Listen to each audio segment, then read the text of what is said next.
uburyo abamarayika bakoresha bafata imiyaga ntabwo nshaka kubwinjiramo, ariko burahari. Ntabwo bakora mu bintu bidasanzwe, ntabwo babyuka gusa ngo bakore mu bintu bimeze nk'ubutekamutwe. Mu 2022 isi yatubushabushe, twabuze aho dukwirwa, bari kutwirukankana, twabuze, tudashobora gukandagira muri gare, tudashobora kugera ku isoko, tudashobora kugera, abana bacu batashobora gukandagira mu ishuri, intuza mu nzira hari amabariyeri. Ibintu byatuyobeye, twayobeye icyo tugomba gukora rwose, twibaza niba ariyo mperuka cyangwa se uko biri burangire. Abantu harimo n'abatari bagikandagira mu murima bitashobokaga, abantu ku kazi bamaze kwirukanwa, business zo twazihejwemo nk'uko umugambi wa bene byo wari umeze. Twagiye twumva marayika aragenda aca mu mugabo witwa Putin hara mu Burusiya, nk'uko igice cya 11 cya Daniel kibivuga, aragenda rogoye imigambi yose. Ubu Papa na Amerika n'ibindi bihugu bibiri inyuma byari byamaze gufata byo kubushabusha abantu mpaka ngo batewe izo nkingo ku ngufu. Ahita ateza intambara muri Ukraine, ubwo intambara abantu bose, ubwo Amerika n'ibindi bihugu byo mu Buraya byari bikomeye muri ibyo bintu byiri bifite indege zirwa zitunda inkingo, za ndege zitangira kujya gutunda abasirikare bajya kurwana muri Ukraine. Ubwo abana b'Imana tubyungukiyemo, noneho abantu bari bumva ubutumwa bwiza nyuma bwo hakozwe ibintu byinshi. Abatarashatse kwinangira cyangwa se kwigira indangare bahumviye ubutumwa bwiza kandi byagenze neza mu izina rya Yesu. N'umuntu rero agira kapitali mu ndirimbo turirimbyemo, harimo ikintu gikomeye. Turirimbye mweguriye umutima wawe, umutima w'umuntu. Iyo bavuze umutima mu buhanuzi bavuze ibitekerezo, hano ibitekerezo hano agasanduka k'ibitekerezo aka box kari hano niko kitwa umutima. Niwo santarari. Hano haba ubwonko bushinzwe gufotora no kureba ibintu byose binyuze muri visage. Hano akaba ubundi bugarura ibintu byose by'amakuru yabitswe. Hano akaba ubwasa santarari yabwo rero ibahangaha. Aha rero umuntu uri bwegukana ahangaha, akegukana akagasanduka karahangaha, aka kabogisi karahangaha, araba kapitali araba yayifashe, niwe uri buyobora umuntu. Tugiye kwiga rero umugabane umwe muri biravuga ibimenyetso bibiri. Avugamo ikimenyetso cy'Imana n'ikimenyetso cy'inyamaswa. Siko bimeze. Tugiye kwiga ari ikimenyetso cy'Imana. Imana nifata iyi kapitali akaba ari yifata, ubwo biraba birangiye. Ikimenyetso kindi gihari ntabwo kikureba kuko nta uzahabwa ibimenyetso bibiri. Kandi Satani nawe niba yarafashe akagasanduka akaba aragafashe, akaba rwose ari ukarimo aho twerekeza. Icyo cyatumye nekereza insanganyamatsiko ni ukugira ngo tureke abantu bagabanya ikintu bita stress cyangwa pressure. Abantu bafite ubwoba cyane, bafite ubwoba kuko ukurikije ingamba Satani yamaze gufata, n'ukuntu ibintu bye yabiteguye, n'ukuntu birimo agahato, ibintu bye bya Satani birahata. Ntabwo Satani atereta. Satani turagendana.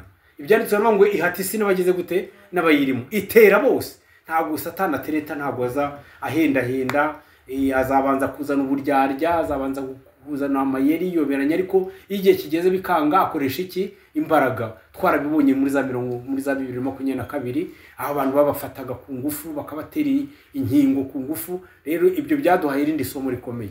Abantu bakurikije amakuru ibyo babonye rero bafite ubwoba, batise ibintu turabicikiraye, turabigenza gute. Ariko reka tubanze tubamara ubwoba, tubereke ko Yesu naba yaramaze gufata kapitale ayirimo. Ubwo ibya Satani ntabwo biraba bikitureba. Kandi niba Satani we yarayifashe ibya Yesu, ubwo ntabwo nawe uwo muntu ibya Yesu ntibimureba. Niyo wavuga, niyo wagira gute, nta kintu byatanga. Rero nawe turimo kwerekeza. Se mwahawe Mwuka Wera, ese mujujwe Mwuka Wera, se kombona marayika w'Imana, se kombona marayika zina ry'umuntu wese anyura kw'izina ryose mu mwanya waryo. Akarisi yabona ikimenyetso, mbese bakristo mwe mwiteguye gusubiza iki kibazo?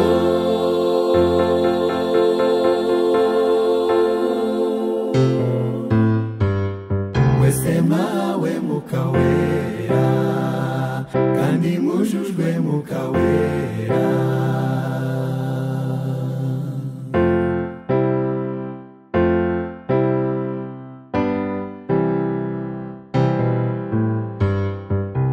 wicishije bugufi wowe mwuka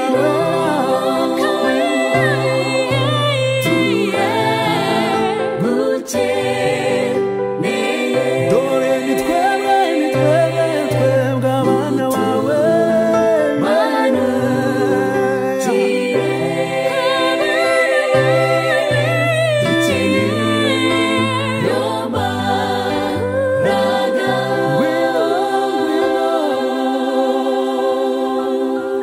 ashimwe.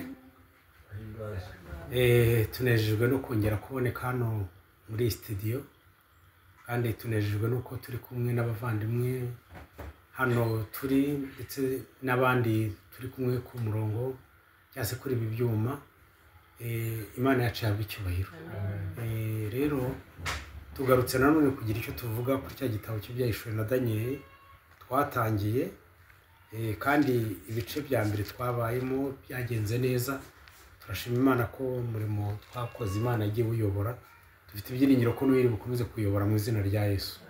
Tugiye gutangira rero iteraniro ryacu yo muri aka kanya. Turaritangiza indirimbo ya 205 abavandimwe dufatanya, nuko niturangiza dusenge. Twakiriye abantu bose rero bari ku murongo, twakiriye abantu bose bazabona ibi byigisho, kandi Imana ibane natwe mu izina rya Yesu. 205.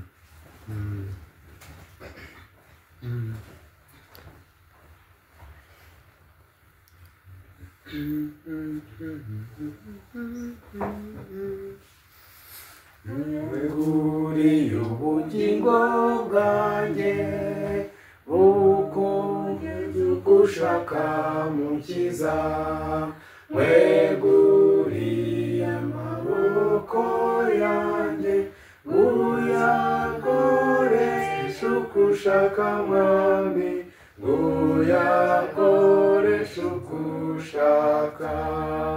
Weguriye ibirenge byanjye bijye bijyana ubutumwa bwiza, weguriye ijwi ryanjye naryo ngo rijye rigusingiza iteka, ngo rijye rigusingiza.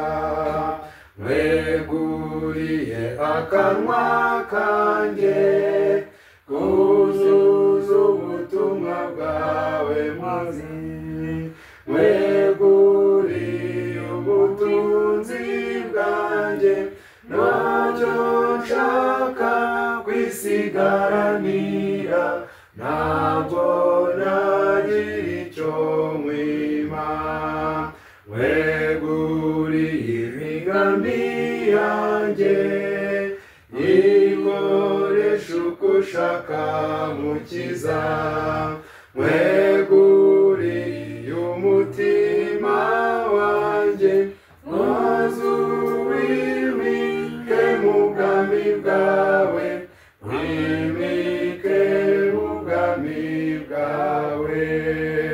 Weguriye urukundo rwanjye sinshaka kugira icyo nguhisha, uhari mpagarike yanjye, weguriye ibyanjye byose mwami, ntabwo nari ibyanjye byose. Kadusenga Imana. Nanone Mana Data twese uri mu ijuru, turagushimye, izina ryawe rihabwa icyubahiro. Urakoze kuko washatse ko mu minsi iri imbere ubutumwa bwiza bwongera kuvugwa, nuko dutegeka kurangurura cyane. Marayika arabibona, uyoboye umurimo abona ahagaze avuga ijwi rirenga. Yesaya arabyandika aravuga ati shyira ijuru cyane uvuge we kugerura. Ni umurimo utoroshye, ariko tugushimiye ko wemeye ko tuwukorana nawe, ubishimirwe cyane. Ni muri ubwo buryo rero twongeye kugaruka tugira ngo tugire icyo tuvuga ku ijambo ryawe. Ni igitabo nyine giheruka, gifite amateka aheruka. Isi yose mu iki gihe irimo gutinya, n'abajyaga bagerageza gushaka kubyumva babivuyemo kuko ibihano n'ingamba byamaze gutegurwa. Ariko twe kuko twiyemeje kuba abakozi bawe, twemera gukorana nawe, twemera gushyira ukukura ahagaragara. Turagusabye ngo uguhagarikire kandi ukuyobore kuba gushaka, nibigenda gutyo tuzashima izina ryawe. Umwanya tugiye kumara hano uyoborwe nawe, kandi umwuka w'Imana yihange muri njye ugiye kuvuga, abe no mu bagiye kumva. Twese nidufataniza hamwe bikagera neza tuzagushima, tubyambaje mu izina rya Yesu.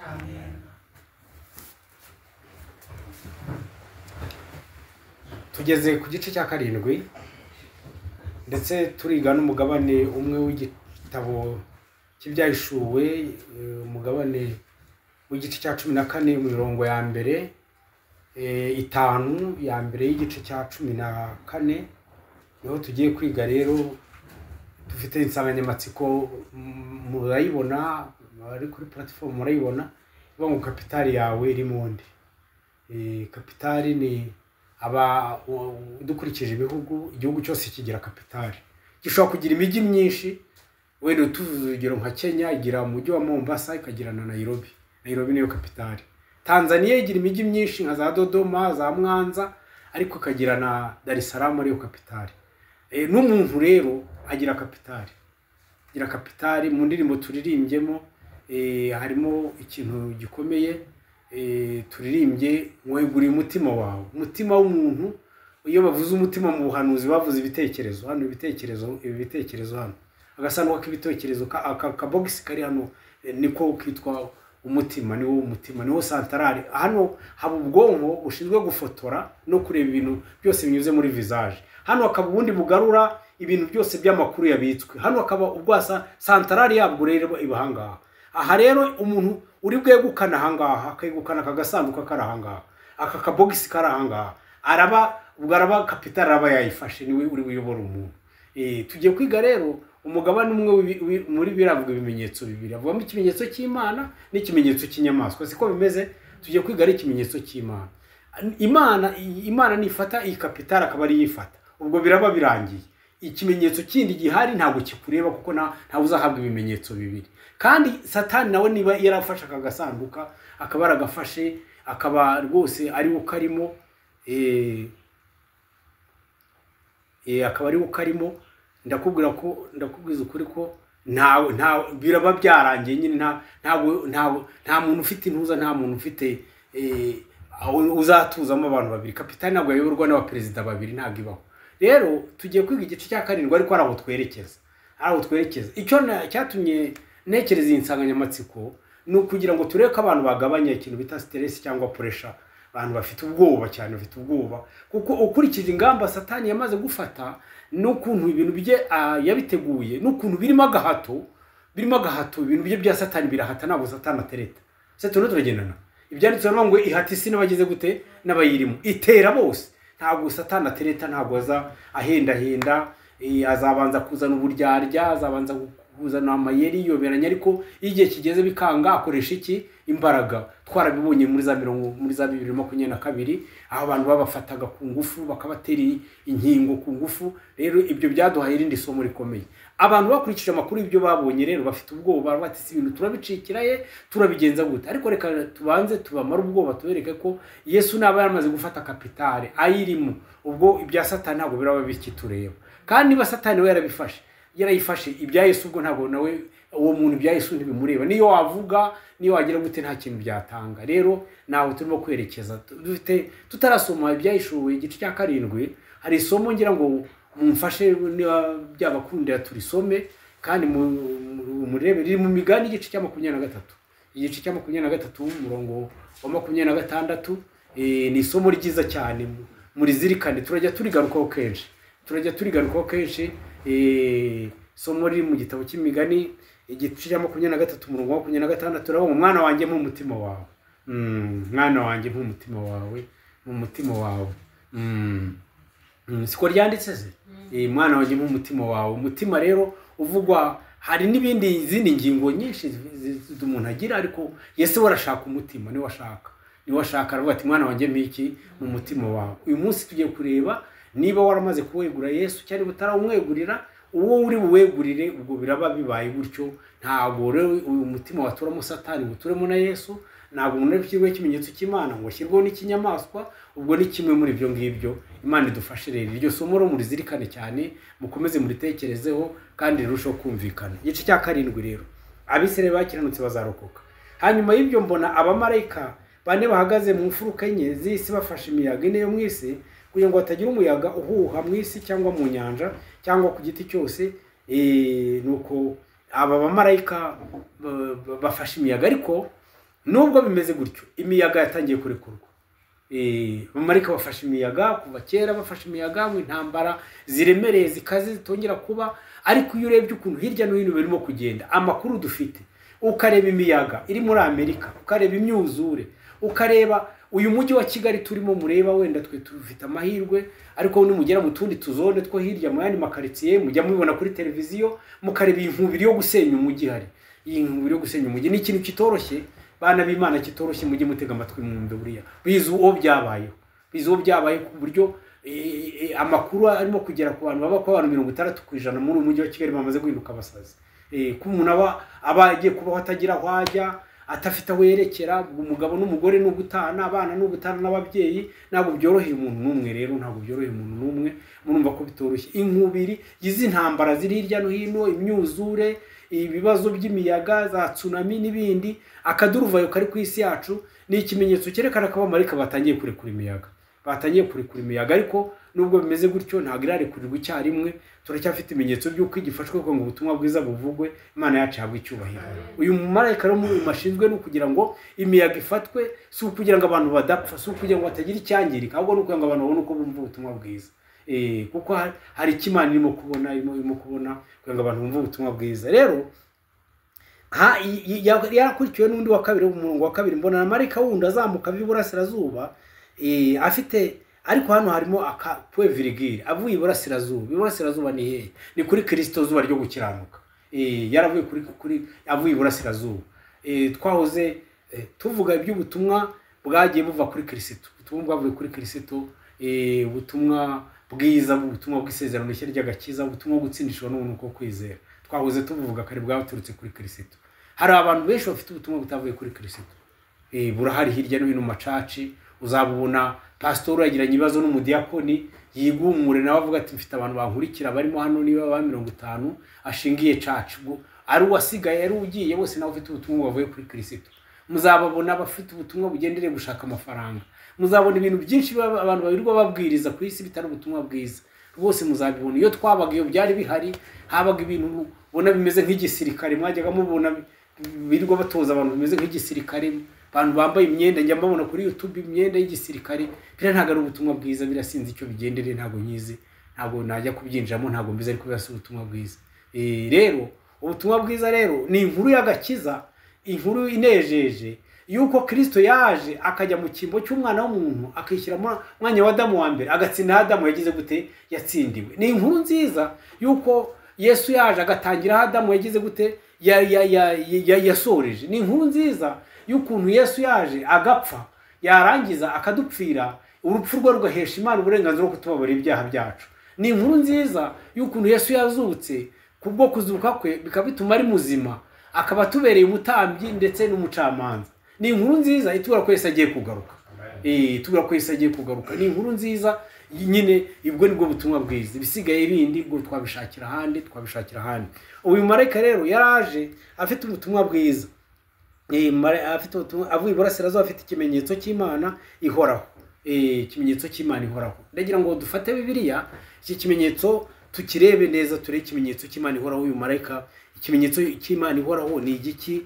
Nkano bashatse kuvuga iki, bashaka kuvuga iki kugira ngo turebe ikimenyetso Imana ishaka gushyira ku bantu bayo. Kuko abantu bafite urujijo cyane, barimo gutekereza ku cyaba ari ikimenyetso runaka cy'ibintu bigaragara. Abefeso igice cya mbere umurongo wa 13. Handitse amagambo ngo niwe namwe mwiringiye, mumaze kumva ijambo ry'ukuri, ari ryo butumwa bwiza bw'agakiza kanyu, kandi mumaze kwizera niwe bashyizeho ikimenyetso, ari cyo mwuka wera mwasezeranijwe. Uyu mwuka wera hano avuzwe ko ari ikimenyetso. Yesu ashimwe. Iyo umwuka wera Imana imuduhaye, ibi twihaye rwose, ni ikimenyetso ya mbere Imana ishyira ku bantu, ni mwuka wera. Ndetse igice cya 4 cy'igitabo cy'Abefeso, Pawulo hari ikindi yabivuzeho, umurongo wa 30. yaravuze ati kandi muteza agahinda umwuka wera w'Imana wabashyiriyeho kuba ikimenyetso kugeza ku munsi wo gucungurwa. Ntimuteza agahinda, na mwuka wera mwarawubonye ntimuteza agahinda, niwo mwahawe kugeza ku munsi wo kugira gute wo gucungurwa. Niyo kimenyetso mwahawe cyangwa kugeza ku munsi wo kugira gute wo gucungurwa. Ikindi kimenyetso ubwo turimo kumva imbaraga ya mwuka wera. Abantu bamaze kwakira mwuka wera bo babizi neza mwuka wera n'ubumana, ni umwe mu bumana butatu. Iyo Imana imuhaye umuntu ureba imwihaye ubwayo, nuko ngo ni ikimenyetso cy'uko Yesu aba ari muri we rwose. Nzabaha mwuka wera, nzabasigira mwuka wera, azasigarana namwe, azabayobora. Nuko ngo ni ikimenyetso cyerekana ko Yesu aba ari kumwe natwe rwose. Ariko ntago Bibiliya arahigarukira gusa. Kuva 31:12 handitse ikindi kintu gikomeye cyane, ni 31:12 handitse ikindi kimenyetso kiri hano umurango uhari. Haranditse ngo itegeko ry'isabato Mose ahabwa ibisate by'amabuye. Uwiteka abwira Mose ati kandi ubwira Abisiraheli uti ntimukabure kuziririza amasabato yanjye kuko ariyo kimenyetso kiri hagati yanjye namwe mu bihe byanyu byose kugira ngo mumenye yuko ndi Uwiteka ubeza. Sabato nayo Abisiraheli bayohewe nk'ikimenyetso, kandi isabato Abisiraheli bahawe natwe niyo dufite, niyo tugomba kugira. Ezekiel 20:20 kandi mbahana amasabato yanjye ngaba ikimenyetso hagati yanjye nande namwe. Ndagira mbabwire rero umuntu ufite isabato akagira n'umwuka wera, uwo muntu rwose neza ubwo abihagazemo neza. Ariko abafite isabato gusa iyo umunsi yatambutse ejo, tuno tugerana rimwe na rimwe batangira saa 4 z'ijoro, mu gitondo bagiye ku rusengero, irangira bavuye barusohotsemo, irangira mu ntarurimo arimo acuruza. Iyo ndagira ngubwira ko ntacyo yafasha abantu, ntacyo yabamarira. Abayuda bajya kurimbuka muri 70 barimbutse bagifite rwose isabato, bari bakifite kuko Yesu yarabizi kuzaba igihari. Arababwira ati musenge cyane kugira ngo iminsi yo guhunga kwanyu itazagera yo kuko twakwanyu itazagera ari mu mezi y'imbeho cyangwa ari ku munsi w'isabato. Yarazi ko isabato ishobora kuba ikiriho, nyamara ntiyababujije kurimbuka, ntabwo yababujije kurimbuka. Barimbutse bagwa mu rusengero i Yerusalemu bagenda bava ngo ikabodi, ubwiza bw'Imana bugize gute bushize aha hantu. Ntabwo rero mwibuke ibyabaye mu rupfu rwa Yesu, ko Abayuda babambye Yesu isabato yenda gutangira, birukanka cyane ngo bajya kumuvuna amaguru ngo isabato itagira gute itabatangira. Abicanyi bagira. Ariko isabato rero yonyine ubwayo iyi ngiyi yo mu mategeko yidusoma iramutse idafite mwuka wera ntacyo yamarira abantu. Nyiraha ndagira ngo tuze kujya muri Yohana gato igice cya 4, muzasoma igitekerezo cy'umugore w'i Samariya yagiranye ikiganiro. Umugore w'i Samariya yagiranye na Yesu, yagiranye nawe ikiganiro gikomeye cyane. Maze barahura batangira gucyocyorana, amubwira Yesu amubwira ati rwose umugore nyizera akanywa ku mazi nzamuha ntabwo azongera kugira inyota y'iteka. Arajambwa ati wowe se uruta sogokuruza wacu Yakobo ngwaga aya mazi akagira akanywa amazi y'iririba, wowe uri muntu uki utanywa amazi y'iririba. Nuko ubwo rero Yesu yaramubwiye amagambo akomeye. Icyo kiganiro ntabwo ushaka kugisoma cyane ariko ndakibabwira. Yaramubwiye ati mugore nyizera igihe kirageze, igihe bazaba basenga data. Mwe muravuga mute mukwiye gusengera kuri musozi, abandi bati mukwiye gusengera kuri uyu nguyu, kuri uyu nguyu aha niho hakwiye gusengerwa. Hakwiye gusengerwa ibunaka niho hakwiye gusengerwa. Ariko igihe kizagera ubwo abasenga data bazaba bamusenga mu mwuka na hehe no mu kuri. Bazaba bamusenga mu mwuka no mu kuri, nuko abo ni bazaba basenga data by'ukuri. Ukuri rero guharariwe n'amategeko, kandi umwuka nawe munvo Yesu yongeye kuvuga ati abazaba basenga mu mwuka na hehe no mu kuri. Dufite abantu benshi bagenda bakobemera mwuka wera, bagatitira, bagahinda umushyitsi, bakavuga indimi zumvikana zitumvikana, ariko batemera ukuri. Abo nabo bamaze gutakara. Dufite n'abandi bemera ukuri kurimo amategeko ariko batemera mwuka wera. Abo nabo bamaze kugira gute bamaze gutakara. Umugore aramubwira ati nyizera umugore, igihe kizagera ubwo basenga data bazasigara musenga mu mwuka no mu kuri. Yesu ashimwe cyane. Abo rero nibo basenga data mu mwuka no mu kuri. Yesu rero arangije. Ariko iki kimenyetso tukiri aha ngaha ndagira ngire n'ibindi bintu nyivugaho, kuko ikimenyetso kigiye gutangwa bigomba ibintu gusobanuka kugira ngo abantu bave mu rujijo rwose, nuko bamenye ukuri kandi ukuri kuzababatura. Ernest yanditse amagambo akomeye cyane, ubwo ari mu gitabo cyitwa ubusobanuro bwa Bibiliya bw'Abadivantisiti umunsi wa 7. yaravuze ngo abantu b'Imana bazafite ikimenyetso mu ruhanga rwabo, mu ruhanga rwabo. Icyo ntabwo azaba ari ikimenyetso kigaragara nk'uko iyo bita CDJ y'abasilamu imeze, iyo bita ikakanu k'Abarabu kabahangaha kaba kameze. Oya, ni ugukomera mu kuri mu bitekerezo no mu by'umwuka. Yesu ashimwe cyane. Ibitekerezo bikaba byaramaze kwandikwamo ukuri no mu by'umwuka. Ubwo ntabwo bazaba bagishobora kunyeganyezwa igihe abantu b'Imana bazaba bamaze gushyirwaho ikimenyetso no kwitegura, nibwo igihe cyo kugosorwa rwose kizaba kigeze kandi mu kuri cyamaze gutangira. Hepfo haranditse andi magambo nayo yavuye mu gitabo cyitwa Ibihamya ku Bagabura page 445, haranditse ngo abatoni b'Imana bazahabwa ikimenyetso cy'Imana ihoraho, bazaba baranesheje isi bwa mbere, icya kabiri baneshe kamere, icya gatatu baneshe umubari we Satani. Bamwe bazaba bafite intoki zanduye n'imitima iribizinga, ntabwo abo bazahabwa ikimenyetso cy'Imana ihoraho. Abantu bagambira gukora icyaha bazarenzwa amaso, ariko abihana bakatura ibyaha byabo bazashyirwaho ikimenyetso n'Imana ku munsi w'ihongerero. Abo ngabo bazaba bari mu maboko y'Imana ishobora byose. Rero murumva ko nugukomera mu kuri, abantu bagakomera. Muri ya ndirimbo turimyemo ikintu gikomeye cyane, yarimo ko nkweguriye byose, ariko nimushobora no kureba murambure indirimbo y'138 nayo muraza kuyibona. Ngiyi imigambi yanjye nkweguriye, imigambi yanjye umutima wanjye, ngibi birenge byanjye nkweguriye byose. Rero abantu bamara kumenya kwegurira Imana, bakigurira Imana rwose, bakayegurira mu bataryarya, bakayegurira ukuri, bakakwiyegurira, nibwo kandi bafite Mwuka Wera, nibwo ijambo ry'Imana rivuga ko bazamaze gushyirwaho ikimenyetso.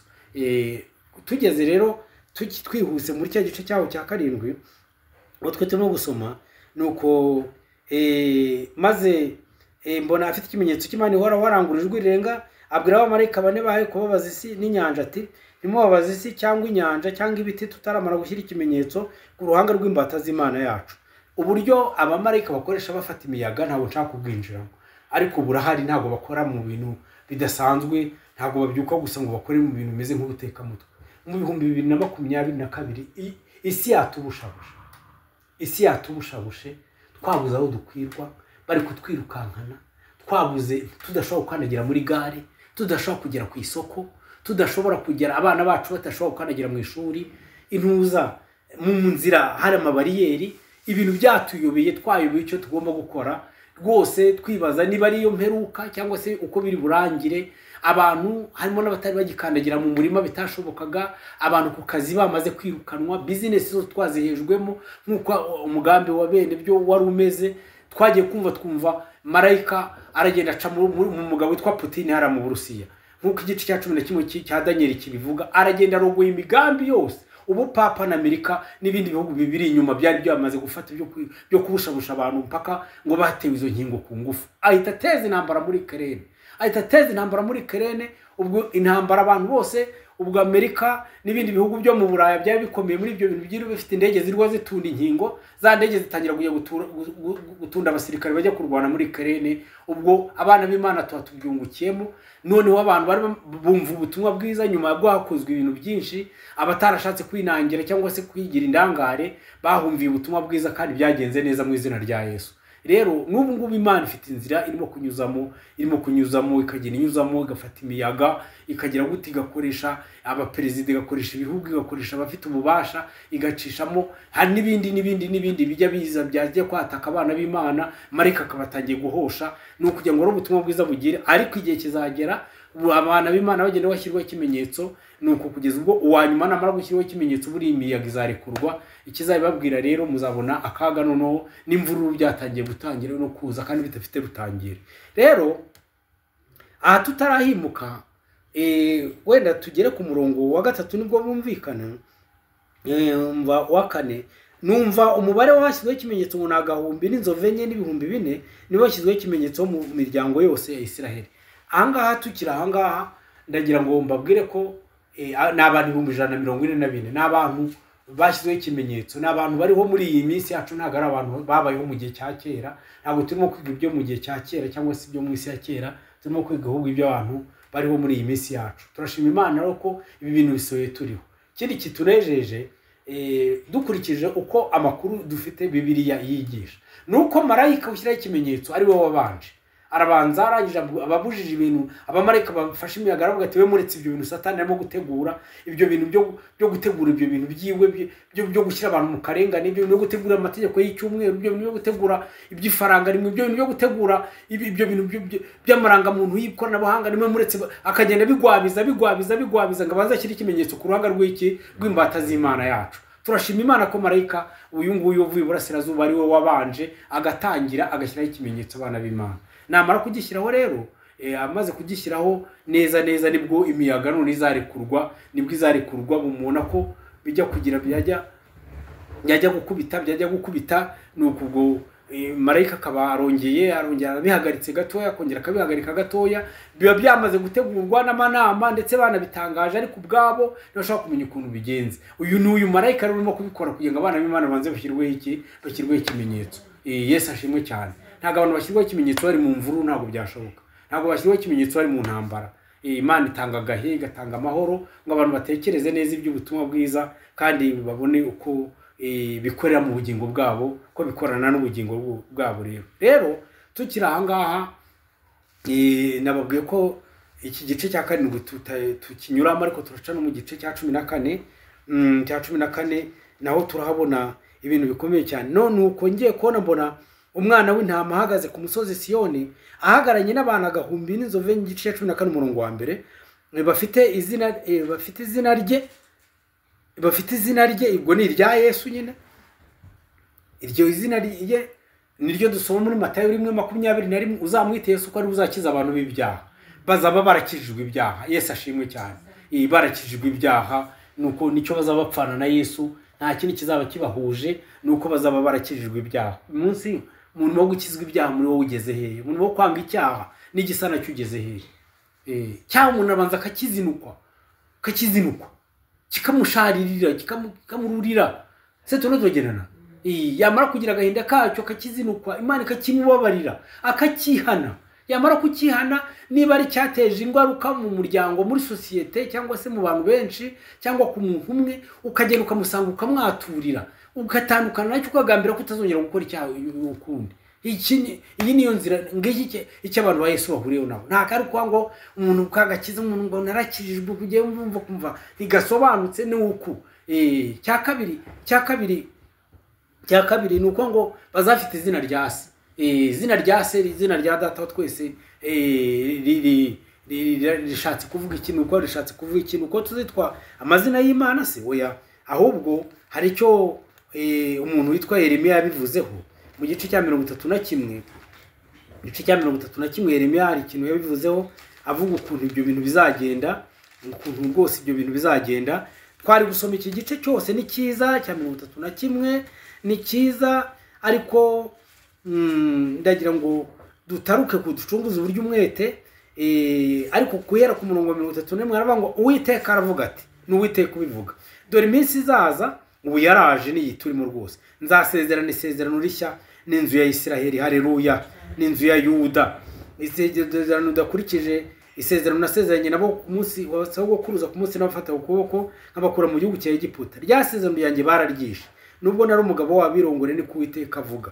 Hari amasezerano menshi yagiye apfa twishe twananiwe ayo twasezeranye kuri Yorodani tugiye kubatizwa ay'abagabo n'abagore basezeranye kwa imbere ya gitifu n'imbere ya pasitoro bakavuga imigabo n'imigambi bazakora ayo twasezeraniye abantu bikatunanira ibyo twemereye abantu ntitubishobore. Ibi rwose birahari, ibi baramutse idosiye ibumbutse hari byo twasanga twarishe rwose. Abayuda nabo niko byabagendekeye igihe bari bagiye kureba Uwiteka bazamutse umusozi bitunganije baragiye inkuba zikubise imirabyo baragenda bwira Mose ati Mose we ibyo bintu Uwiteka yavuze tuzajya tubikora turi abagabo tuzabikora ku mukanya byarabananiye ndetse batangira kugenda baterwa amabuye birabananira. Nuko rero amasezerano menshi twagiye dusezerana bigaragara ko atubahirijwe. Imana yacu tugire neza cyane rwose igire. Ariko umurongo wa 33 turavuga ngo ariko isezerano nzasezerana n'inzu ya Isirayeli nyuma y'iyo minsi ni Uwiteka avuga ngiri ngewe ubwanjye Uwiteka nzashyira amategeko yanjye mu nda yabo kandi mu mitima yabo nto nzayandika. Amategeko ya mbere azandikwa mu nda na ya temperance. Imana yashaka kuyandika mu nda ikayandika mu nda hari abantu bafite temperance ibintu bita temperance atari Uwiteka byanditse mu nda zabo. Sinzi abandi babavangiye babyandikamo ntabwo mbizi. Temperance zimeze nk'ubumara, temperance zigendera kwica abantu, temperance umugambi wayo nyamukuru nuko abantu bagira amagara mazima akagubwa neza bakaba bataraga. Nta kindi gendereye. Ntabwo temperance ari inzira yo kubona agakiza. Nta dini yitwa temperance ibaho. Se turogenana. Ni ikigendereye nuko abantu bagomba kugira imbaraga n'amagara mazima. Niba ibyo bitagishobotse ukabura abantu bagiye basigaye badogoza bahuha n'umuyaga, basigaye barabaye indogore n'ibimuga, bagasaza ugagiye kubona umuntu w'imyaka 25 ukagira ngo ni umukecuru w'imyaka 80 bagushije intego bura ntabwo bigeze ntacyo wavuga temperance yabamariye. Ni imibabaro bihandishijeho gusa. Iki tukivuge tugishimangire, ndabiza abantu bamwe babyumvishije baba muri ibyo bintu bahita barakara isukari kazamuka bati ibintu byacu babikomye oya uko mu rusya koma n'ingasire. Rero Imana yahaye umuntu temperance ni nk'iyo yari yahaye Yohana banditse mu gitabo cy'Ibifuzo byose kwarukuye ngo agire imbaraga n'amagara mazima agubwe neza abe mutaraga. Ngicyo cyo temperance igendereye. Wambwira gute se kuna batempere barwari bifu? Rero ko usanga ibifu byarabamaze we bigenda bite? Abapagani bamwe za rukuru ntabizo. Ibyo bintu mwabimbwira gute? Ibyo bintu mwabimbwira byakumvira. Hari inzira byapfuyemo, hari inzira bitagenzemo neza. Tujye twiga neza rero dusaba Uwiteka uyu wabivuze ashyira amategeko mu nda zacu. Kwinda ntabwo byoroshye, atari Uwiteka ujye bikoze ntabwo byashoboka. Cya kabiri yavuze asigaye yaravuze ngo zayandika mu mitima yacu. Handi twabonye handi muri kagasanduka ni Uwiteka ashaka kuyandika. Rero aka gasanduka namara kugafata kakandikamo amategeko, ikizakurikiraho n'uri biri mu rwa kabiri rwa Bikorinto hava ngo nzatura muri bo ngire gute ngendere muri bo. Nigeze kubabwira iby'insanganyamatsiko dufite hano. Kapitale, iyo umuntu ayobora kapitale ni ufite kapitale uyobora igihugu. Ni uyobora igihugu. Cyakora wenda ari nk'igihugu kinini ushobora kuza ugafata akantu kagashimuta ukagatwara. Akura Sudani byagenze bafasha igice kimwe bagihura n'ikindi gihugu cyitwa Sudani y'Amajyepfo, ariko Sudani ya ruguru yo ngo yigeremo nuko afata Khartoum kayifata. Izi ntambara ziri mu burasirazuba bwa Kongo zishobora gutuma wenda iki gice cya Kongo burasirazuba gihinduka ikindi gihugu, ariko ntabwo bava ngo Brazzaville wayifashe uzabufashe uzabushimusaho izindi ntara, ariko ntabwo wabujyanye Kongo yindi sanzwe. Mu Rwanda nari mpari muri 1994 ndi mukuru narebye ukuntu intambara yari imeze. Sinarebaga mu gisirikare ariko nararebaga, nabonye ukuntu byari bimeze. Ku itariki 7 twararebaga amakuru twayakurikirana, byagaragaraga ko rwose ku itariki 7 itariki 8 bano basirikare barwana b'inkotanyi bari bamaze gufata Kigali. Byagaragara ko uko byamera ko byagaragara ko abantu nibanahanyanyaza bahanyanyaza ukwezi abiri, ariko byagaragara ko Kigali yo ibimenyetso yuko yafashwe byaragaragara. Cyambere barahise bagenda bafata rebero yuri kuri rebero Kigali yose isigara hasi yawe. Cyakabiri bagenda bafata Jari, bafata ura musozi wa nuzo uyu uri ikami hari ikami. Nuko ngo umujyi wa Kigali wo usigaye hasi yabo kuteramo amabombe no kupirona byari biboroheye. Abari muri senide barimo bafata Kacyiru ara kuri ministeri rero bari bazifashe, barazamuka fata stade Amahoro, baragenda mukanye gato bafashe ikibuga cy'Ikanombe kino ikingiki dore ikingiki, ariko ntabwo wese batangaza intsinzi buriya ni ikindi. Abari Gikondo baramanuka akagera hasi muri Majerwa, abari mu Gasyata hejuru ari bakagera mu Gasyata ku bigega bya essence.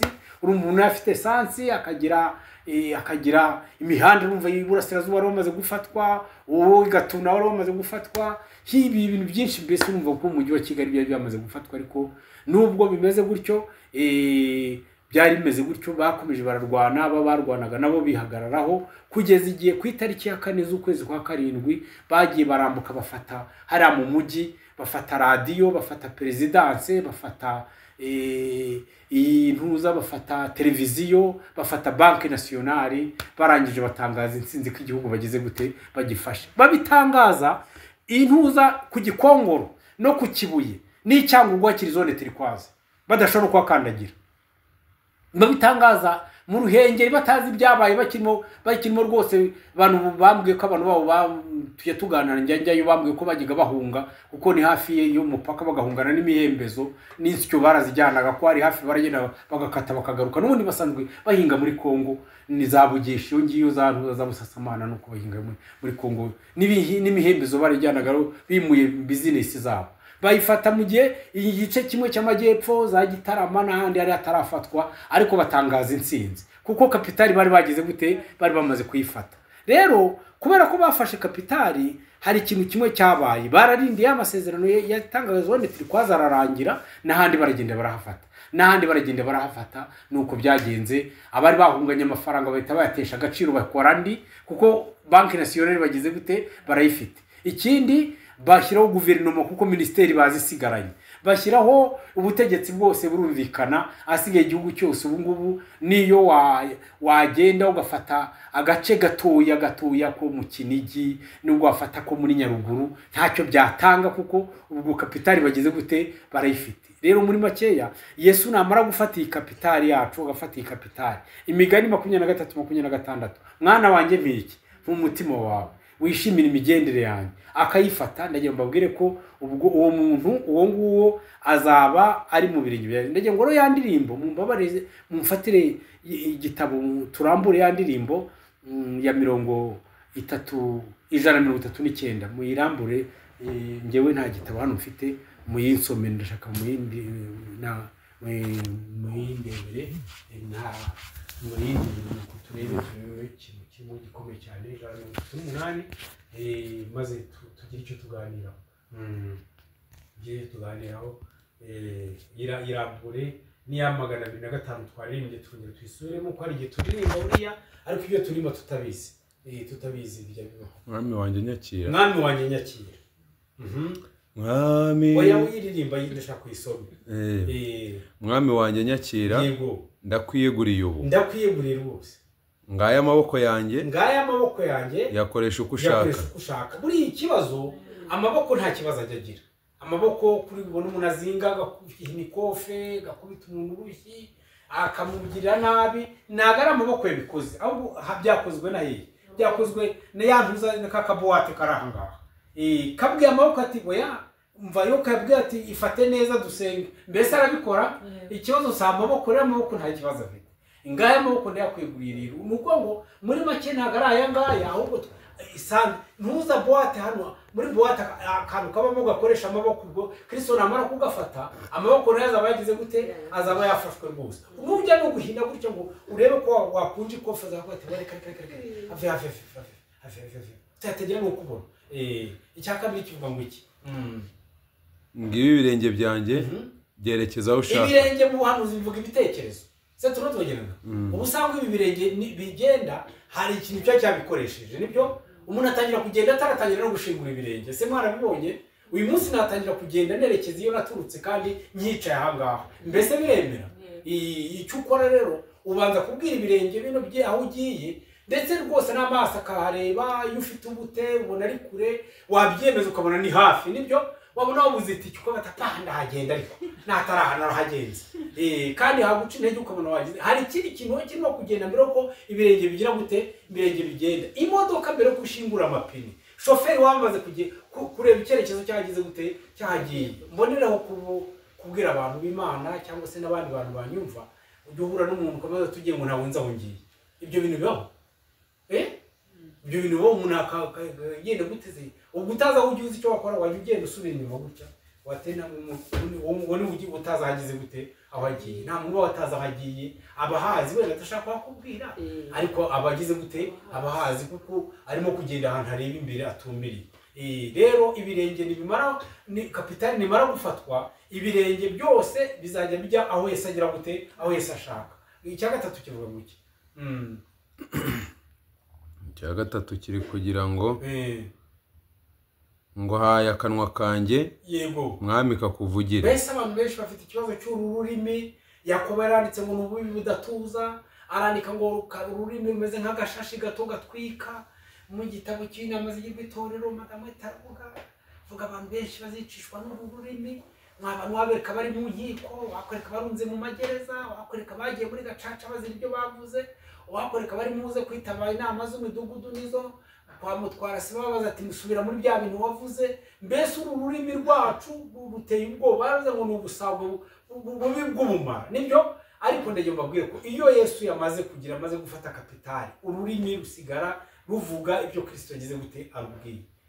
Mbere yo kuvuga ugatekereza tubwire ngo haya akanwa kanjye mwami kakuvugire, nuko ngo ubu butunzi bwanjye sinzagira icyo mwima. Ikibazo cyitwa ubutunzi kubuhuza, ugafata ibintu z'umutima n'umufuka bigahura, ubutunzi kandi ubutunzi buri aho bubera bubi. Yesu yaravuze ngo umutima w'umuntu ubutunzi bw'umuntu buri niho n'umutima bugize gute niho buri. Hano mu mujyi wa Kigali yigeze kwaduka abajura, nari umwana mukiri muto ariko amateka ndayazi. Abajura bari abahanga cyane, bari bafite ibintu bavumbuye bya bisaza byavuye mu majyaruguru, byavuye mu majyepfo bije kugura. Abasaza bagiye baza kugura imodoka no muri sari matora, amafaranga yazanye hano mu ikoti. Abasaza za Daihatsu zicyaduka bayazanaga mu makoti, akashyiramo hano aha, akashyiramo agafunga, akagerekaho igikoti akizira, bakababwira ati munanga ati murambure, akarambura akabishyu. Abajura rero bajyaga kubiba bagira ngo bumva umuntu niwamenya hano harabyimbye iki, ntabwo amenyaga amafaranga yashyize. Icyo babakoraga rero yaraza akagukoraho gutya, we yagukoraho gutya, ugahita ujya kureba ko ubwo akabamenye ko agize gute arimo hano imbere, yarimo hano imbere, agahita avuga ati we umucunge ni mwari, cyangwa ugahita ukora hano buriya nimbe biguye nigize gute, uhita ujya kureba ko aho yarabitse bagize gute bayajyanye. Nuko rero buri ubutunzi bumera, ubutunzi bw'umuntu aho buri niho n'umutima w'umuntu ugize gute uburi. Niyo mpamvu iki kintu cyitwa ubutunzi, bana b'Imana, ndagira mbone abantu bazakige neza, Imana twigisha kubukoresha neza, kuko ubutunzi Imana nitatwereka icyo dukwiye kubumaza ngo tubushyire mu murimo w'Imana, tugende ducunganwa nabwo, dutangira kugenda tubweguraho umutima cyane. Igihe cyagera aho buri akaba ariho natwe tugira gute ariho duhengamira. Ni abantu benshi muri za 94 bagiye bananirwa guhunga kubera ubutunzi, yabuze icyo ahungana, kareba iyi ntebe se ndajyana iriya, kandi ugomba kujyana agafuka karimo umuceri, akarimo ibishyimbo, utwenda, isafuriya, akabura icyo ahungana n'ikereka.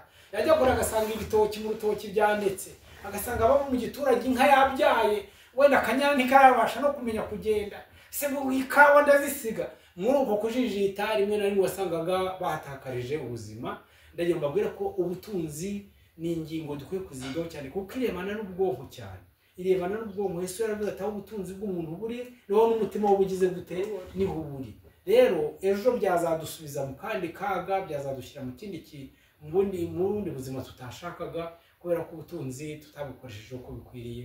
Ariko abantu baba baramaze kumenyera kubuzimukwa, bakamenyera kubukoresha umurimo w'Imana, bakaba barabuvanye ibitekerezo barabihanze kuri Yesu, bizagenda neza uko bikwiriye. Ikimana izabayobora, ntabwo aricyo cyigisho tugendere kuvugaho cyane, ariko nacyo twagomba kukivuga.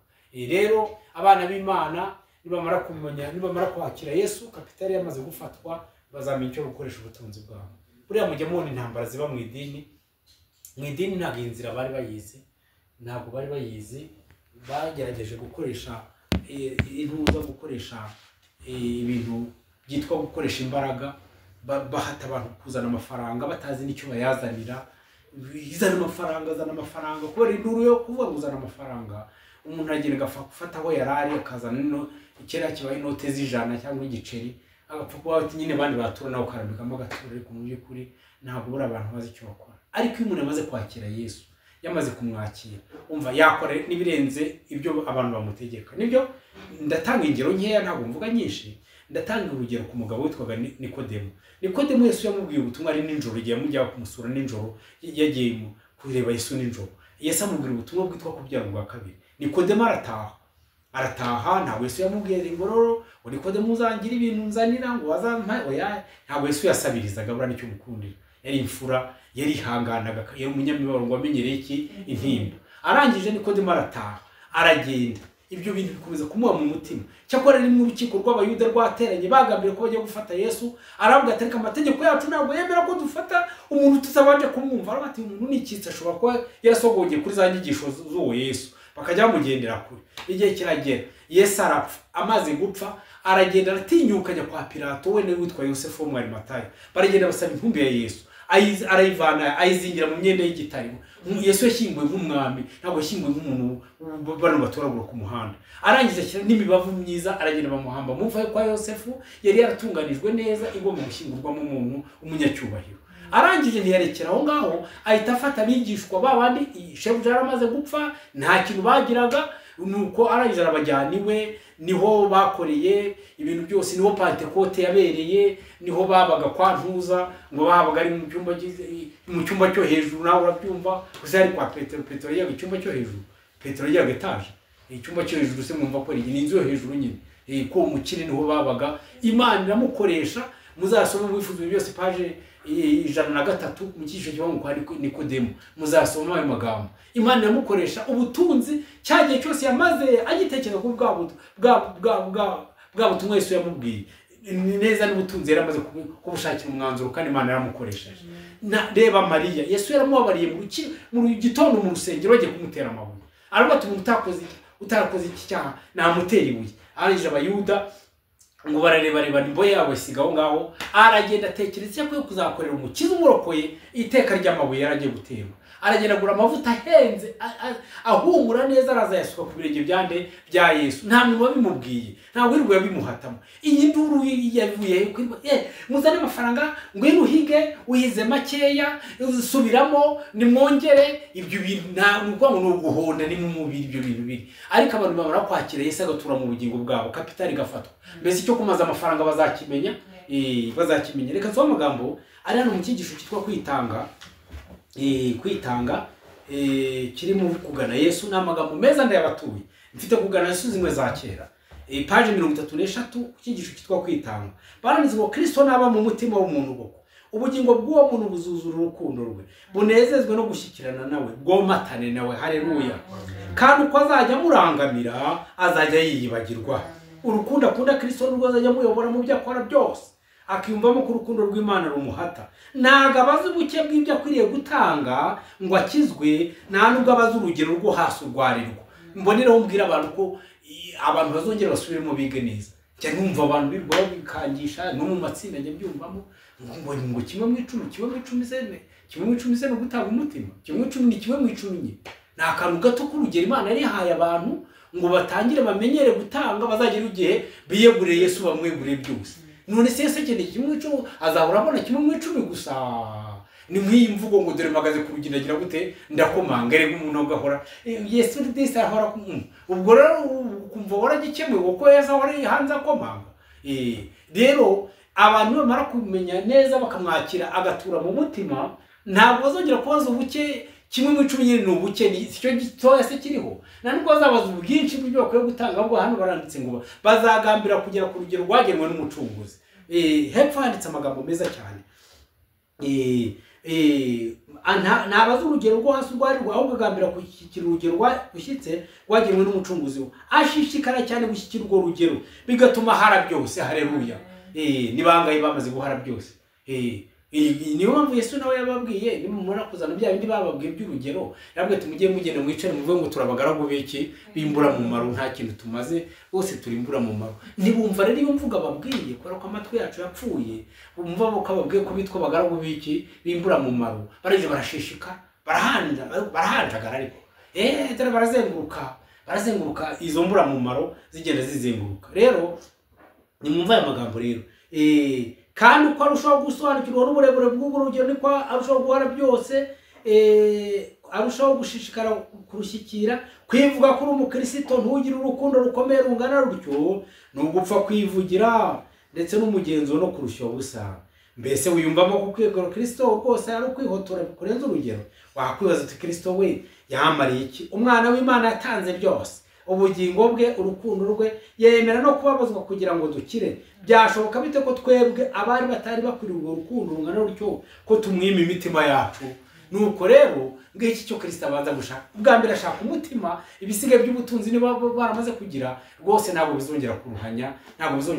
Iyi ntambara rero mubona ntabwo ari ubutumwa bwiza burabwayizanye. Umuntu wamaze kumva ubutumwa bwiza ntabwo yongera kubwirwa ngo igihe twatanze igihe tuza kwicara ngaho ngo dukora ibi turimo gukora nta muntu atubwiye bidutegetse tuzatanga n'ikindi dutanga n'ikindi nta wongera kukigutegekaho umuntu wese yumva ko bimureba nta n'uzatwishyura twajyaga tujya mu mavuna y'abantu bamwe umuntu akaza ati ngewe murampe ibihumbi bine byo gusiga mu rugo murampe umufuka w'ibishyimbo n'uw'ibigori mbone kuza mu ivuna muzampa 200 nindi rangiza nta muntu uzatwishyura hano uzakwishyura ntawe nitubona n'amatike dusubiza mu rugo tuzaba wese azaba agitsinze rwose ariko turabikora kuko urukundo rw'Imana rugira gute rurabiduhata rero ibyo bintu abantu birirwa bakora kubw'inshingano ngiye kuburiza naya murampaya naya essence we rwose ntegana tifashe motiki ndatega ndaza nzajya n'ahandi jya n'ahandi ntaga abantu b'Imana bongera kugenda ku ibyo bintu by'ingero ibi bintu by'ingero mwumve ko urugero rwo hasi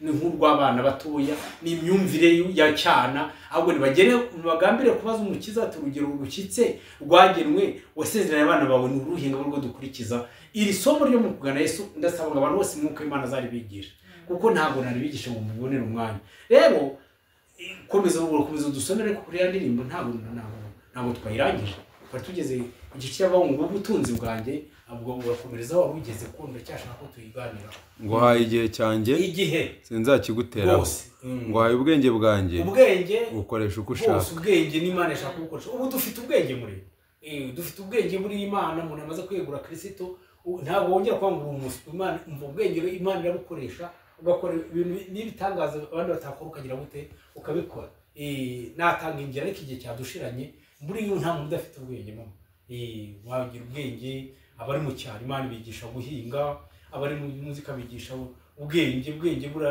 Imana yabuduha rwose kandi Imana bigisha ubwenge muri 94 akiga ukuntu yahisha umuntu akamurokora nta muntu wabaga yababwiye ubwenge rero nuko ngo ubwenge Imana igenda ruha abantu bose ikindi gikurikiwe n'iki kivuga ngo kikugira ngo iyi migambi yanjye igengwe nawe imigambi rero niyo nashakaga cyane nashakaga ibintu bibiri muri mu ndirimbo iyi migambi n'igice gisoza kiba ngo urukundo rwanjye imigambi ejo twahoze tubiganiraho ko Daniel amaze kugera i Babuloni we n'abagenzi be bakareba ikibazo cy'imirire cyabakukiza imbere ngo bagambira mu mutima ko batazagira gute bataziyanduza ndagira mbabwire abana b'Imana iyo umuntu yamaze kugambirira yamaze cyo bita gufata decision yamaze kudesida ndagira mbabwire ko ibisigaye byose ibisigaye ijuru rabikora buri ikintu cyoje gusa nuko abana b'Imana bicaye nta migambi bicaye nta migambi mva muri 94 mwami muri 2022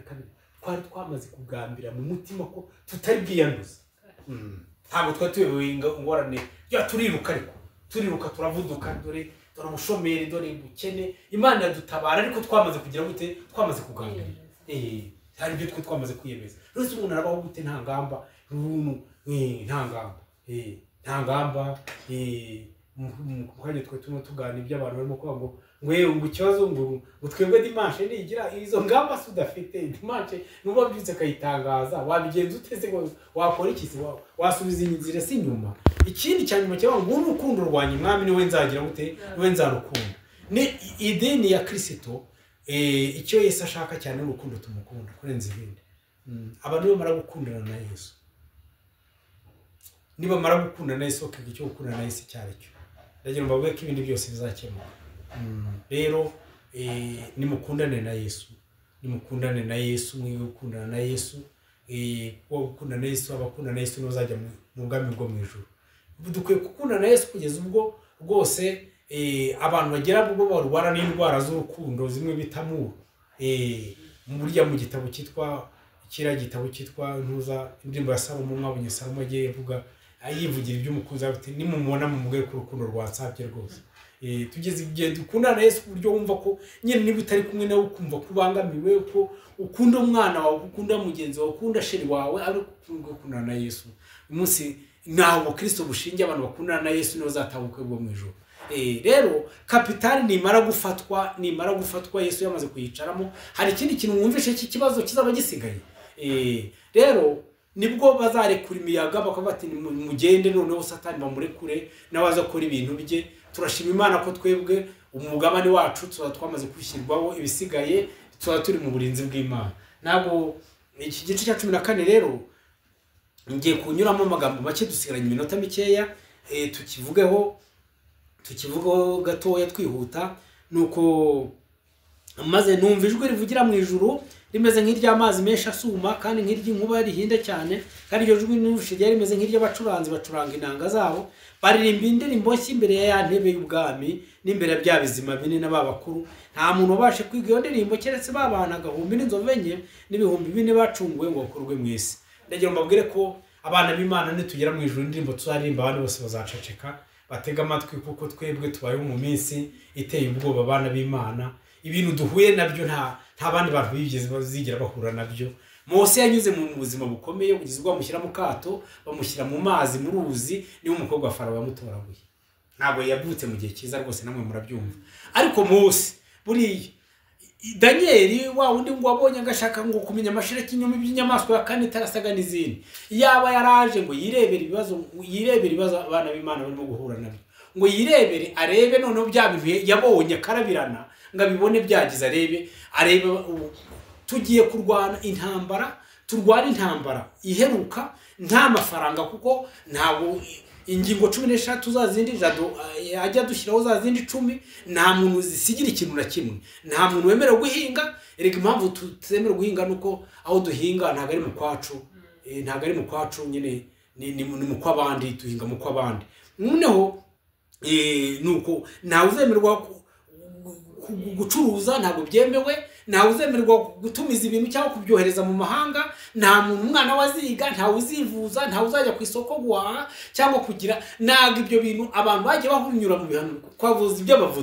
abavuduwa banyuze mu buzima bugoye ariko ntabwo bigeze banyura muri ubu ngubu. Cya kabiri drone zibari hejuru zibahiga na za satellite zirimo zibashakisha ku buryo bakomanyirijwe amafaranga nta kindi. Kera habaga amashyamba abavuduwa barahungaga bakagenda mu mashyamba ngo bagahinga bagakorayo insengero bakajya basenga. Ubu wajya murihe nirihe wajya mu ngari murimbwire. Rero reka mbabwire nta buryo na bumwe buhari ariko reka mbabwire tuzaba dutunzwe n'amasezerano yo mu ijambo ry'Imana gusa. Uba mu rwisho rw'isumba byose azahama mu gicucu cy'ishobora byose. Zaburi 91 kandi reka nkubwire Zaburi 46 Uwiteka niwe buhungiro bwacu n'imbaraga zacu n'umufasha utabura kuboneka mu byago no hehe no mu makuba. Ariko ubundi bindi bisigaye tuzanyura mu buzima bukomeye kugeza ubwo na Yesu ubwo abamarayika n'abaturage bo mu ijuru bazamaza tutubwira aba bantu bakuye hehe aba bantu bakuye ko byagaragaraga nk'ibitashoboka bavuye azababwira ati mbavanye muri irya miboro bavanye muri irya ahantu mbavanye ni uhaze ahantu bavanye n'iryo.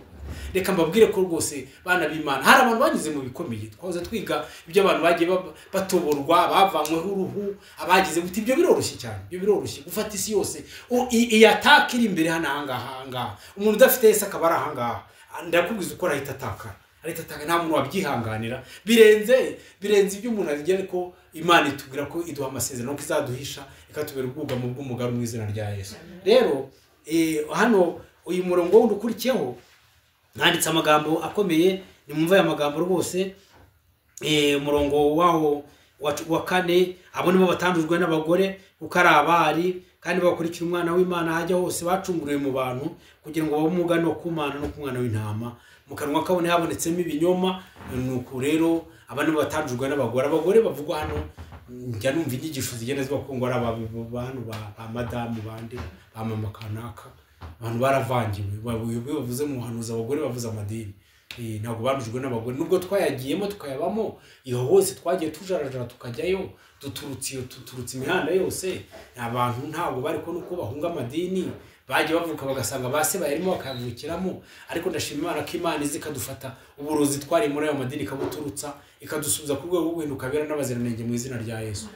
Barabari ntabwo umuntu wabaye umugore yakongera kuba umwari ngo byemere ariko Imana yiduha isezerano ko izongera kuduhindura abari rwose ikadusubiza ku rufatiro ariko ruvugwa mu Efeso igice cya 1 umurongo wa 4 kuko yadutoranje muri wisi itararemwa ngo tubabera tutari umugaye imbere yayo nkuko ariko yagambiriye. Ndashima Imana ko ishaka kudusubiza ku rufatiro rwa kera kandi abo bantu ngo bacunguriwe mu bantu kugira ngo babe umuganura. Iri jambo umuganura nkirivuga ndagiye mbabwire ko kuva isi yaremwa ntabwo Imana irabona umuganura ntabwo uraboneka nubwo hari abantu bagiye mu ijuru twabonye ntabwo babaye umuganura nibwo ugiye kuboneka. Umuganura n'imyaka yera bwa mbere imyaka ikeri yera bwa mbere niyo bakoramo icyitwa umuganura ntabwo yaboneka bagiye mu ijuru bari bahagarariye abandi bazaza ariko Imana igiye kubona umuganura w'abantu basoreweho n'icyo gice cy'Abefesi igice cya mbere ndetse n'igice cya gatanu ngo ryishyire ridafite umuhanyari cyangwa ikizinga ahubwo ari ryera rwose. Buriya abantu bagiye baboneka bagatsinda mu gihe cyabo, ariko Imana ikabikora kubera ko yagiye yandika ngo bakiranukaga mu gihe cyabo. None Imana izabibonye abantu yasorejemo umugambi wayo wa kera agambiriye wo kwiduhindura abera n'iki n'abaziranenge. Yeremiya izaba amaze gusora Ezekiel 33:25 nzabanyanyagizaho amazi meza rwose kandi bazatungana, nzabakora umutima ukomeye nk'ibuye, mbakora umutima ugize gute woroshye, nzaba Imana yabo, nzatura muri bo ngendere muri bo. Imana izabibonye abantu ishyiraho ikimenyetso ikavuga iti ngaba rwose. Nuko nkari amagambo ari hano ngira ngo nsomera abantu, ntabwo byoroshye, twayize kera ibintu byo kwiga bikemera, hari ubutumwa butazongera gupfa kuza none, ariko nyine ari hano kugira ngo twongere tuyasomera abantu. Nuko nta amagambo ari mu migisho ya kera y'abasore yitwa isi yo mu minsi y'imperuka. Aravuga ngo ibyiringiro bidahungabanywa, ingingo yavuga ngo ibyiringiro bidahungabanywa. Uwiteka arongera abaza Satani ati mbese witegereje umugaragu wanjye witwa Yobu uko nawe uhwanye nawe mwisi, ko ari umukiranutsi utunganye wubaha Imana kandi akirinda ibibi? Yobu uri mu murongo wa 8. Igitekerezo cya Yobu kiduhishura ibiriho bikorwa mu rubanza rw'Imana ruheruka. Satani arega ari ku isi agacira iteka abantu b'Imana, Imana ikabarengera. Igitekerezo cya Yobu kitwereka umuntu utunganye mu nzira ze, ku buryo Imana yiringira ko umuntu atayinambukaho nubwo yageragezwa rwose. Mu minsi yaruka y'isi Imana izaba ifite abantu izerekana iti nguyu. Ntabwo Yesu agiye kutujyana mu ijuru nk'abatwibye, nk'udushimuse mugira ngo atabica ngo oya. Namara gushyiraho ikimenyetso abana b'Imana, amaze kubatunganya, amaze kubanyanyagizamo amazi meza, amaze kubakura umutima ukomeye nk'ibuye, amaze kubashyiramo umwuka we rwose neza, azahamagara Satani, amaze kubashyiraho ikimenyetso ati dore ngabariye genda bagerageze ukora ibyo ugize gute icyo ushaka, ariko ubugingo bwabo ntabwo bwemerewe kuko ibyo gupfa byo bizaba byamaze gukurwaho. Ariko iki kintu tuzashaka kanya tugikoreho icyigisho. Reka mbabwire, isi igiye guhangana n'ikibazo, nyamara abantu bashatse bakumva. Mubwire bene wanyu, mubwire abo inshuti zanyu, mubwire abo bose mubabwire bagiye guhangana n'ikibazo. Abuze kwica umuntu utari bupfa. Abayuda bagize ikibazo bagize cyo kwica Yesu, n'inama zose bararaga bakora baramwishe biremera. Kuwa mbere mu gitondo bumva inkuru ko yagize gute, ibyanditswe ngo barikingiranye bahera mu mazu ngo badahura nawe. Ngo yafate ninjye wari mu kongo nabambwe, ubu niduhura ndamubwira ngo Imana mu ijuru none arangica. None bari basiga bamutinya none hadashobora kurebana nawe, kandi wowe yari yapfuye biremera none twebwe nabo biri buvemo. Isi igiye guhangana n'ikibazo mubwire, ibi birimo kwivugisha. Hari n'imigambi data wa twese roho yapanze ubwo mu gutegera umuzica abana b'Imana. Nawe yapanze indi migambi, hagomba kuboneka abantu 144 bazasanga Yesu ari bazima, bakabafatanya n'abazutse bakaba dore Imana yacu twategereje. Bazabatanga bahabye ko urupfu rutagomba kumara abantu bose. Rero azavuga ati dore ngaba rwose hano baranditse ngo shyiraho izina ryawe n'abantu, shyiraho izina ryawe, nguyu ndamwizera, shyiraho izina ryawe hano urashyiraho iryawe nashyiraho iryanjye. Ni umugaragu wanjye, ni inyangamugayo, arakiranuka, ndamwiringira, nubwo yanyura mu gihe cy'akaga gakomeye azanesha. Haleluya.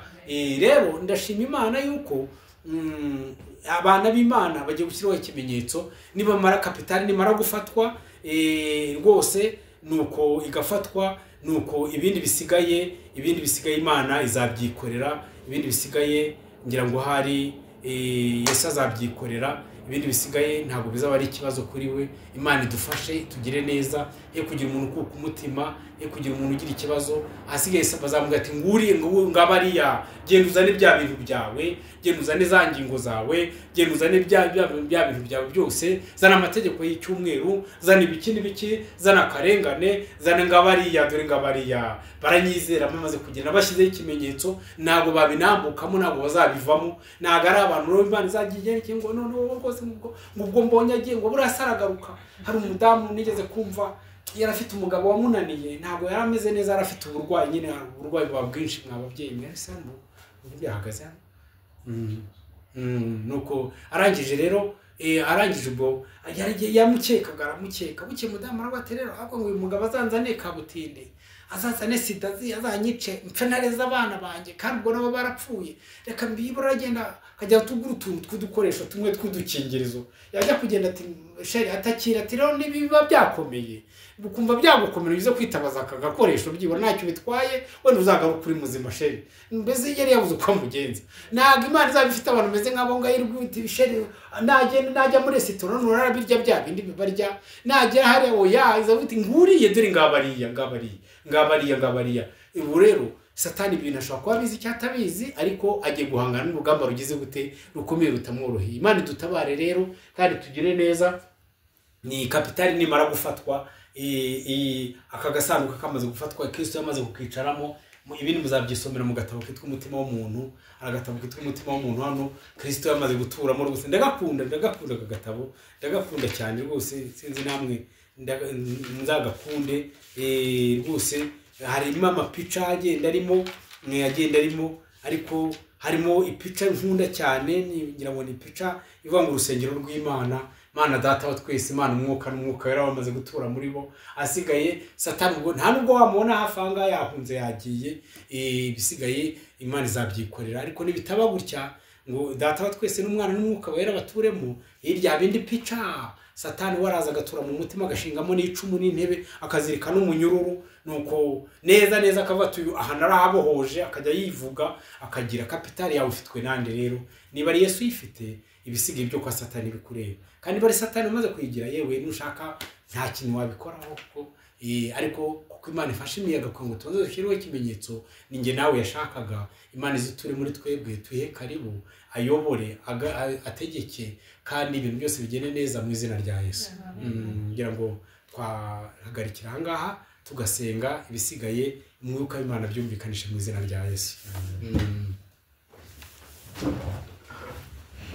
Mana data wa twese uri mu ijuru turagushimye izina ryawe nirihabwa icyubahiro urakoze kuko twagusabye kuduhagarikira biyemeye hari igihe byanga n'ibi byuma bikivumbura n'ikoranabuhanga rikaturogoya ariko byemeye kuko twagize umwanya wo gutambutsa icyigisho kandi turagusabye kuko dusaba umutima turawukweguriye Mana mu mitima ukeneye ni yacu turayiguhaye abazumva ubutumwa bwiza bazagutura imitima yabo ibisigaye bizakoreka byemere ibyo gutanga ntibizongera kuba ikibazo ibyo gutekereza ntibizaba ikibazo amaboko ntazongera kuba ikibazo amaguru ntazaba ikibazo tuguhaye imitima yacu ariyo kapitali wituremo uyitegeke ujye utayigiye ushakiye utegeke wivuge utange amasezerano kandi imigambi yacu n'urukundo tugukunda niwe tubyeguriye ngo bibe byawe byo matane nawe ibyo tutashobora n'ibyo tudashoboye bidushoboze nk'Imana tubyamaje mu izina rya Yesu amen.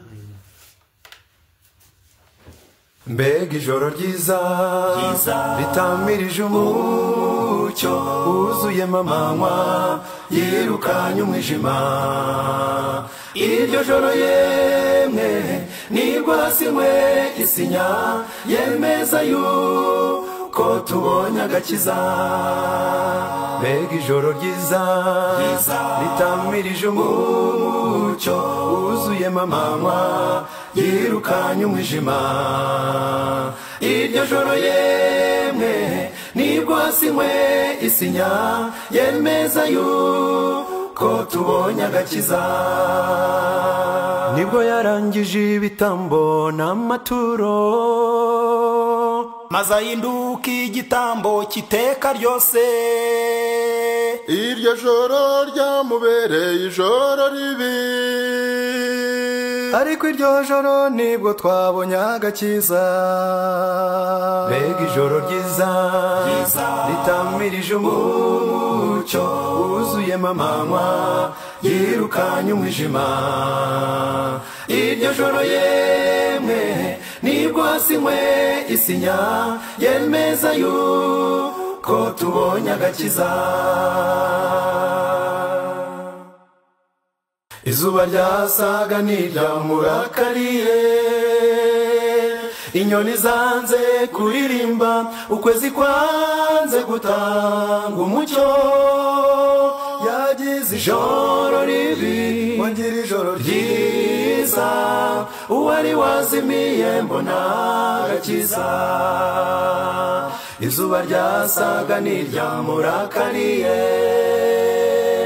inyoni zanze kuririmba ukwezi kwanze gutanga umucyo yagize ijoro ribi wagira ijoro ryiza uwari wazimiye mbona agakiza mbega ijoro ryiza ritamirije umucyo wuzuyemo amanywa yirukanye umwijima iryo joro yemwe nibwo hasimwe isinya yemeza yuko tubonye agakiza mbega ijoro ryiza ritamirije umucyo wuzuyemo amanywa yirukanye umwijima iryo joro yemwe nibwo hasimwe isinya yemeza yuko tubonye agakiza uruwo gushima uruwo gushima uruwo gushima amen uruwo gushima uruwo gushima uruwo gushima amen uruwo gushima uruwo gushima uruwo gushima amen uruwo gushima uruwo gushima uruwo gushima amen uruwo gushima uruwo gushima uruwo gushima amen